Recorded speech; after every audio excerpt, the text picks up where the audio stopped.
एक शर्त है जिस पर मैं उसे माफ कर सकता हूँ। उससे कहें कि सारा इल्जाम आयजा पे लगा दे, क्योंकि असली चोर तो वही है। सोच ले।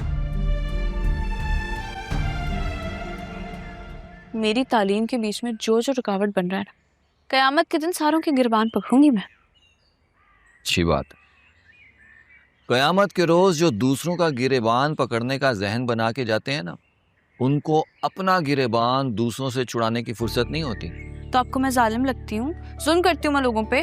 तो तुम दूसरों को बद्दुआ देने की बजाय अपने हक में दुआ भी तो कर सकती हो। तो क्यों माफ करूँ मैं उन लोगों को जो पल पल तकलीफ देते हैं मुझे? अरे भाई, तुम किसी को माफ करने के लिए तैयार ही नहीं हो। ये जुल्म नहीं है तो और क्या है? कैसी बातें कर रहे हैं चाचू? एक ही तो डिमांड किया मैंने अल्लाह मियाँ से, बस डॉक्टर बना दे मुझे किसी तरह। हाँ, इस सिचुएशन से निकलने की दुआ की है कभी? नहीं। हाँ तो तुम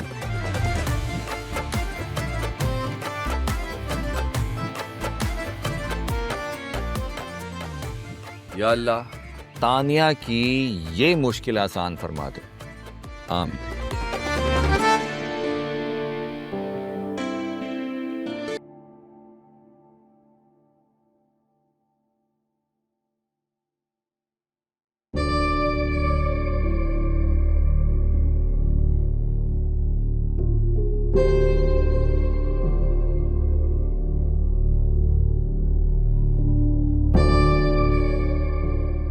कितनी बार कहा है तो मैं इस वक्त फोन ना किया करो, मैं समझ नहीं आती। अप्पा जी जाग रहे हैं। एक बार भी खबर लेने की जरूरत महसूस हुई है मेरी तुम्हें? तुम्हारी तो मैं ऐसी खबर लूंगी ना कि याद रखोगे तुम जुनेद। इतनी बोल्ड बनने की जरूरत नहीं है, मुसीबत टली नहीं है। क्या मतलब?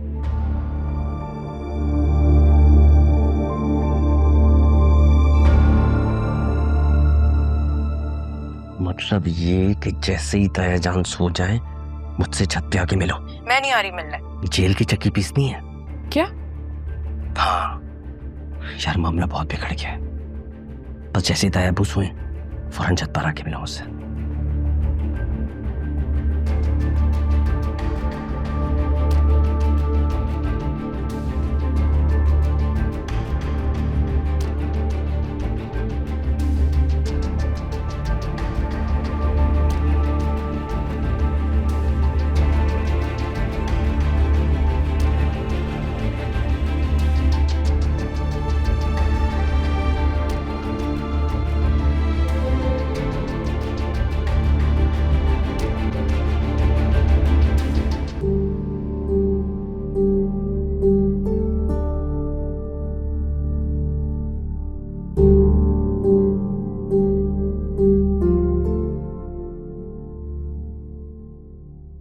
ताईजान, ताईजान, ताईजान, क्या हुआ? ताईजान, ऊपर छत पे चोर आए। चोर? चोर? कौन? छत पे।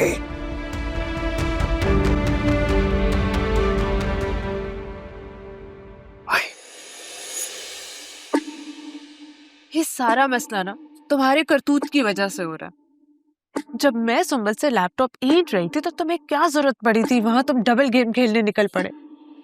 अभी का सोचो कि अभी क्या करना है।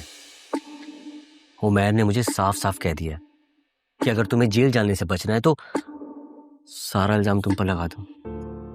क्या? इस मेहर को तो ना मैं देख लूंगी।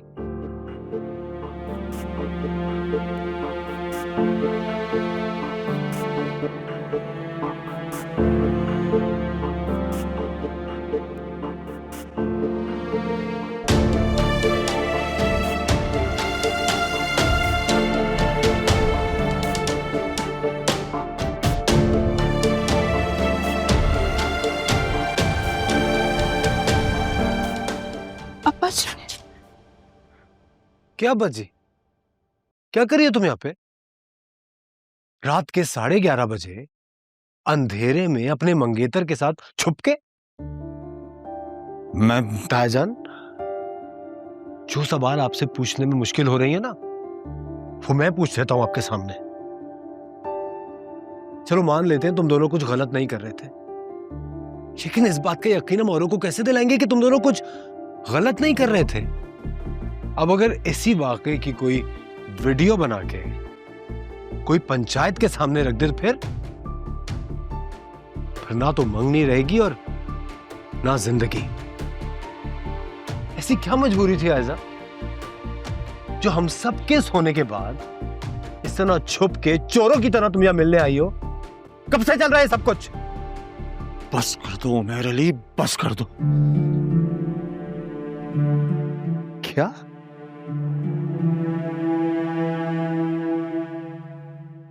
ठीक है, जाओ,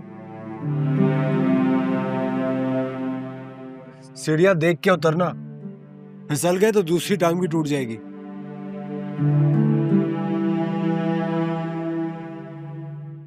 आईने में कुछ दिखा था जान? ये आपका आईना ही टूटा हुआ है। हर लड़की को अपने होने वाले शौहर से मिलकर ये डिसाइड करने का पूरा हक है कि वो उससे शादी करना चाहती है या नहीं, और यही शरई जवाज मैं आपकी पंचायत के सामने भी रख सकता था, लेकिन आपको तसल्ली आपको आपका ही गिरबान दिखाने के बाद मिलनी थी। सुना है आप मदरसे में बच्चों को दीन की तालीम देते हैं। इखलाकियात के बगैर इस्लामियात नामुकम्मल है, और आज आपको यह सबक कुदरत ने पढ़ाया है। उम्मीद करता हूं आप समझ भी गए होंगे। यही सबक कल मदरसे के बच्चों को भी सिखाइएगा। और हां, अब गांव से अगर पंचायत आए ना तो मुझे जरूर बताइएगा। मुझे भी एक केस रखना है उनके सामने।